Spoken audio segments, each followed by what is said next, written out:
রাসূল আকরাম সাল্লাল্লাহু আলাইহি ওয়াসাল্লাম হাদিসে ইরশাদ করেন, উকবিবা ইলাইয়া মিন দুনিয়াকুম সালাস, দুনিয়াতে আমাকে তিনটে জিনিসকে প্রিয় করে দেওয়া হয়েছে। দুনিয়াতে আমাকে তিনটে জিনিসকে প্রিয় করে দেওয়া হয়েছে, অর্থাৎ আমি তিনটে জিনিসকে খুবই মহব্বত করি। সুতরাং উম্মতের উচিত এই তিনটা জিনিসকে বেশি বেশি মহব্বত করা, কাজে লাগানো। মুহতারাম হাজিরিন, এক নম্বর আন-নিসা। রাসূল আকরাম সাল্লাল্লাহু আলাইহি ওয়াসাল্লাম বলেন, আল মারআতু সালিহা, নেককার স্ত্রী আমার কাছে খুবই পছন্দনীয়। 2 নম্বর, ওয়াজইলাত কুররাতু আইনি ফিস সালাহ, নামাজ আমার চোখের শীতলতা, নামাজকে প্রিয় করে দেওয়া হয়েছে। মুহতারাম হাজিরিন, আত-তিব, 3 নম্বর হলো সুগন্ধি। সুগন্ধি রাসূল আকরাম সাল্লাল্লাহু আলাইহি ওয়াসাল্লামের কাছে খুবই প্রিয় ছিল। সুতরাং আমরাও বেশি বেশি সুগন্ধি ব্যবহার করব। আর নামাজ ঠিকঠাক মতো পড়ব তো ইনশাআল্লাহ। কারণ এই মাহফিলের মূল উদ্দেশ্যই আমরা নামাজ যদি হারিয়ে ফেলি, ওয়াজ শুনতে শুনতে ফজরে যদি কাজা হয়ে যায়, এমন ঘুম দেই শীতের রাত, ওযু করলে অনেক কষ্ট হবে। সুতরাং ওযু করার তো নামাজটা পড়তে কষ্ট হবে, ঘুমের মধ্যে কেটে যায়। এই জন্য মুহতারাম হাজির, অনেক ভয়াবহ শাস্তির কথা আসছে নামাজ তরক করার ব্যাপারে, অনেক কঠিন হুমকির কথা আসছে। আল্লাহ পাক বলেন, লাম নাকুম মিনাল মুসাল্লিন, জাহান্নামীদেরকে বলা হবে তোমরা এত আগুনের মধ্যে কেন দগ্ধ হচ্ছ? তখন বলবে, আমরা তো মুসল্লিদের অন্তর্ভুক্ত ছিলাম না, নামাজ পড়তাম না। তাবলীগের ভাইয়েরা, মুরব্বীরা ঘরে ঘরে ধরে ধরে দাওয়াত দিয়ে যাইতো, আমরা চিৎকারি মশকারি করতাম, আর নামাজের ধারে কাছেও যেতাম না, মসজিদে প্রবেশ করতাম না। সুতরাং আজকে আমাদের এই জন্য এই অবস্থা। মুহতারাম হাজিরিন, আবু বকর রাদিয়াল্লাহু পাশে বসা, লম্বা হাদিস, যদিও পরের অংশের মধ্যে একটু দুর্বলতা আছে, তবু উলামায়ে কেরাম জানেন ফজিলতের ক্ষেত্রে এগুলো গ্রহণযোগ্য হয়। আবু বকর রাদিয়াল্লাহু বলেন, ও হিব্বু মিন দুনিয়াকুম সালাস, এ রাসূলুল্লাহ, আমি দুনিয়াতে তিনটে জিনিসকে ভালোবাসি। আপনার তিনটাকে তো ভালোবাসি, আমিও তিনটে জিনিসকে ভালোবাসি। ওয়াল জুলুসু বাইনা ইয়াদাইকা, আপনার সামনে বসে থাকতে আমার খুবই ভালো লাগে। ওয়ান নাযরু ইলাইকা, আপনাকে দেখতে খুবই ভালো লাগে। ওয়া ইনফাকু মালি আলাইকা, আপনার রাহে মাল খরচ করতে আমার খুবই পছন্দনীয়। আপনার রাহে মাল খরচ করতে খুবই পছন্দনীয়। আর আজকাল আমরা মাল দিতে খুব বিপন্নতা করি, মাহফিল হইব 500 টাকা দেন, 100 টাকা, তখন আমরা খুবই বকিলতা করি। এই দান সম্পদ সাথে যাবে না। এই জন্য এই মাহফিল উপলক্ষে আমরা মা বাবার নিয়তে যারা মারা গেছে তাদের এফআইআর সওয়াবে আমরা কিছু অবশ্যই দান করব, শরীক থাকবো। মুহতারাম হাজিরিন, পাশেই বসা ছিলেন হযরত ওমর ফারুক রাদিয়াল্লাহু তাআলা আনহু। তিনি বলেন, ওয়াহিব্বু মিন দুনিয়াকুম সালাস, আমি এই দুনিয়াতে তিনটে জিনিসকে খুবই ভালোবাসি। আল আমরু বিল মারুফ ওয়ান নাহয়ু আনিল মুনকার ওয়া কাউলুল হক, আমি সৎ কাজে আদেশ করতে ভালোবাসি, অসৎ কাজে নিষেধ করতে ভালোবাসি, এবং সদা সর্বদাই হক কথা বলতে আমি পছন্দ করি। মুহতারাম হাজিরিন, সদা সর্বদাই হক কথা বলতে হবে। পাশেই বসা ছিলেন হযরতে ওসমান জিন্নুরাইন রাদিয়াল্লাহু তাআলা আনহু। তিনি বলেন, আমিও তিনটা জিনিসকে খুবই ভালোবাসি, আব্দুস সালাম ওয়া ইতামুত তাআম ওয়া সাল্লু বিল লাইলি ওয়ান নাসু নিয়াম। আমি খুব তিনটা জিনিসকে ভালোবাসি, আমি বেশি বেশি সালাম প্রচার করতে ভালোবাসি। 2 নম্বর, ওয়া আতিমুত তাআম, মানুষকে খাবার খাওয়াইতে, মানুষকে খানা খাওয়াইতে খুবই ভালোবাসি। ওয়াসাল্লু বিল লাইলি ওয়ান নাসু নিয়াম, রাতের আধারে আমি নামাজ পড়তে খুবই ভালোবাসি। রাতের আধারে কোন নামাজ এটা ভাই? তাহাজ্জুদের নামাজ। আমাদের আজ খবরই নেই, শেষ রাতে। মুহতারাম হাজিরিন, তাহাজ্জুদের নামাজ পড়তে খুবই ভালোবাসি। পাশে ছিলেন হযরতে আলী কাররামাল্লাহু ওয়াজহা। তিনি বলেন, আমিও তিনটা জিনিসকে খুবই ভালোবাসি।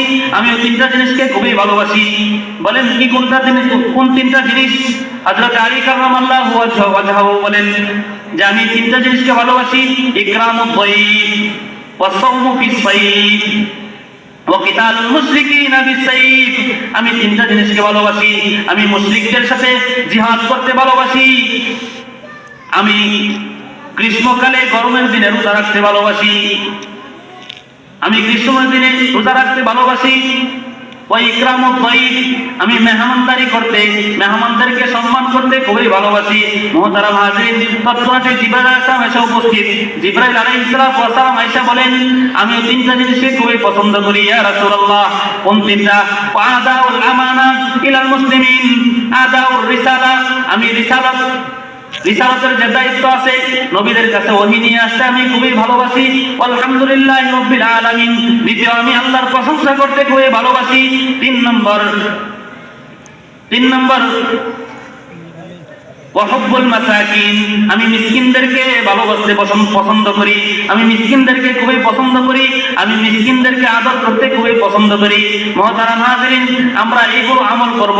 এবং সর্বশেষ আমার আবেদন থাকবে, আমরা রাসূলের শ্রেষ্ঠ উম্মত রাসূল আকরাম সাল্লাল্লাহু আলাইহি ওয়াসাল্লাম আমাদেরকে সুপারিশের মাধ্যমে জান্নাতে নিয়ে যাবেন তো, কিন্তু খাঁটি উম্মত হইতে হবে।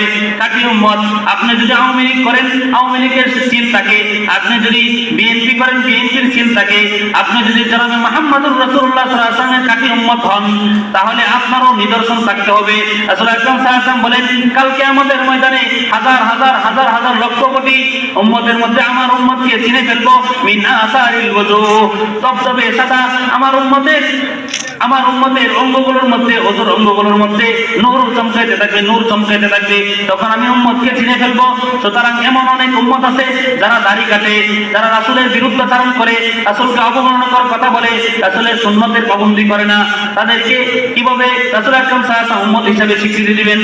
তখন বলা হবে সুহকা লিমান গায়রা বাদি, সুহকা লিমান গায়রা বাদি, দূর হও, এরা আমার উম্মত না, এরা আমার ধর্ম অনুযায়ী, আমার ইসলাম অনুযায়ী চলে নাই।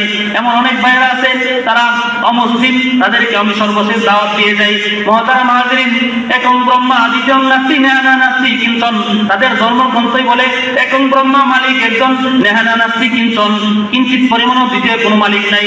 সুতরাং মুহতারাম হাজিরিন, একমাত্র ইন্নাদ-দীনা ইনদাল্লাহিল ইসলাম, সত্য ধর্ম একমাত্র ইসলামই। সুতরাং অন্য কোনো ধর্ম, অন্য কোনো তন্ত্র, অন্য কোনো মন্ত্র দ্বারা নাজাত পাওয়া যাবে না, পরকালে মুক্তি পাওয়া যাবে না, বরং চিরস্থায়ী জাহান্নামে জ্বলতে হবে। মুহতারাম হাজিরিন, রাসূলের 4টা উম্মত যদি হইতে চাই, আমরা বেশি কাসরতে দুরূদ শরীফ পড়ব, বেশি দুরূদ শরীফ পড়লে আল্লাহ পাক রব্বুল আলামিন তাকে হজ করার, অতি তাড়াতাড়ি হজ করার জিয়ারত নসিব করেন। সুবহানাল্লাহ। মান সাল্লা আলাইহি ওয়াহিদাতান সাল্লাল্লাহু আলাইহি আসরান, রাসূল বলেন, যে ব্যক্তি একবার আমার প্রতি দুরূদ পড়ে, আল্লাহ পাক রব্বুল আলামিন তার উপর 10টি রহমত নাযিল করেন। সুবহানাল্লাহ। রাসূল আকরাম সাল্লাল্লাহু আলাইহি ওয়াসাল্লাম বলেন, বেশি দুরূদ শরীফ পড়লে তখন ওই ব্যক্তি আমার অধিক নিকটবর্তী হয়ে যায়। দুনিয়াতে নিকটবর্তী হওয়ার মানে হইল, মুহাদ্দিসিন একরাম ব্যাখ্যা করেছেন যে তার তাড়াতাড়ি হজ উমরা নসিব হওয়া, আর পরকালে আল্লাহ রাসূল সাল্লাল্লাহু আলাইহি ওয়াসাল্লামের কাছে হওয়া এবং হাউজে কাউসারের পানি সে পান করার সৌভাগ্য পাবে। সুবহানাল্লাহ। মুহতারাম হাজিরিন, সর্বলাস্ট আপনাদের একটা অ্যান্টিবায়োটিকের কথা বলবো। একটা হলো ভিটামিন, আরেকটা হলো অ্যান্টিবায়োটিক। এই অ্যান্টিবায়োটিকে যদি আপনি আমল করেন তাহলে অবশ্যই এর অনেক ফায়দা হবে। অ্যান্টিবায়োটিকটা হলো বেশি ইস্তিগফার করা, আস্তাগফিরুল্লাহ রাব্বি মিন কুল্লি যামবি ওয়া আতুবু ইলাইহি। মুহতারাম হাজিরিন, রাসূল আকরাম সাল্লাল্লাহু আলাইহি ওয়াসাল্লাম বলেছেন, মান লাযিমাল ইস্তিগফার জাআলাল্লাহু লাহু মিন কুল্লি হাম্মিন ফারজা ওয়া মিন কুল্লি দাইকিন মাখরাজা। যে ব্যক্তি বেশি ইস্তিগফার করবে, আস্তাগফিরুল্লাহ পড়বে, আল্লাহ রাসূল সাল্লাল্লাহু আলাইহি ওয়াসাল্লাম বলেন, আল্লাহ পাক রব্বুল আলামিন তার যত রিজিকের সংকীর্ণতা আছে, যত অভাব-অনটন আছে দূর করে দিবেন। সুবহানাল্লাহ। আল্লাহ পাক রব্বুল আলামিন বলেন, ফাকুল তুস্তাগফিরু রাব্বাকুম ইন্নাহু কানা গাফফারা।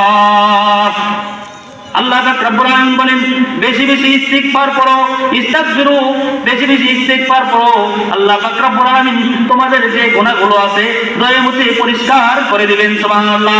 ওয়াইরসিলিস সামা আলাইকুম মিদরারা, তোমাদেরকে আল্লাহ পাক রব্বুল আলামিন যদি বৃষ্টির সংকীর্ণতা থাকে বৃষ্টি নাযিল করে দিবেন।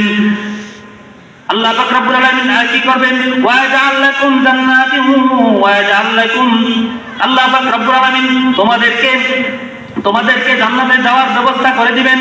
আর তোমাদের যদি বাচ্চা কাচ্চা যদি অভাব-অনটন থাকে এবং যদি বাচ্চা কাচ্চা না হয়, অনেকের ছেলে মেয়ে হয় না, অনেকের শুধু মেয়ে হয়, অনেকের শুধু ছেলে হয়, এটা আল্লাহ পাক রব্বুল আলামিনের দান, রাগের কিছু নাই। আল্লাহ পাকের রহমত থেকে নৈরাশ হওয়ার কিছু নাই যে আমার তো কোনো সন্তানাদি নাই, হায় আফসোস আমার তো কোনো সন্তানাদি নাই। আল্লাহ পাক রব্বুল আলামিনের দান। এই জন্য পর্দার আলের মা ও বোনেরা, আমরা অবশ্যই সদা সর্বদাই তাওয়াক্কুল করবো আল্লাহর উপর, অবশ্যই আল্লাহ পাক রব্বুল আলামিন দিবেন। আর বেশি ইস্তিগফার করব, স্বামীদের খেদমত করব, রাগান্বিত হব না। এবং যারা পুরুষ ভাইরা আছেন তারা আমরা সদা সর্বদা স্ত্রীদের সাথে ভালো ব্যবহার করব। খেয়ারুকুম লিনিসাইহিম, তোমাদের মধ্যে সর্ব উৎকৃষ্ট ওই ব্যক্তি যে তার স্ত্রীর কাছে ভালো। আল্লাহ পাক রব্বুল আলামিন মা বোনদেরকে 5 ওয়াক্ত নামাজ পড়ার আউয়াল ওয়াক্তে প্রথম ওয়াক্তে 5 ওয়াক্ত নামাজ পড়ার, এবং পুরুষ ভাইরা যারা আছি তারাও আজকে থেকে ইনশাআল্লাহ 5 ওয়াক্ত নামাজ কারা কারা পড়বো হাত উঠায় দেখায় দিন। নারায়ে তাকবীর। আল্লাহ পাক রব্বুল আলামিন সকলকে কবুল করুন, সবাই বলেন আমিন। মুহতারাম হাজিরিন, আমার নির্ধারিত সময় শেষ, হুজুর এসে বসে রয়েছেন, অনেক প্রবীণ আলেম দিন।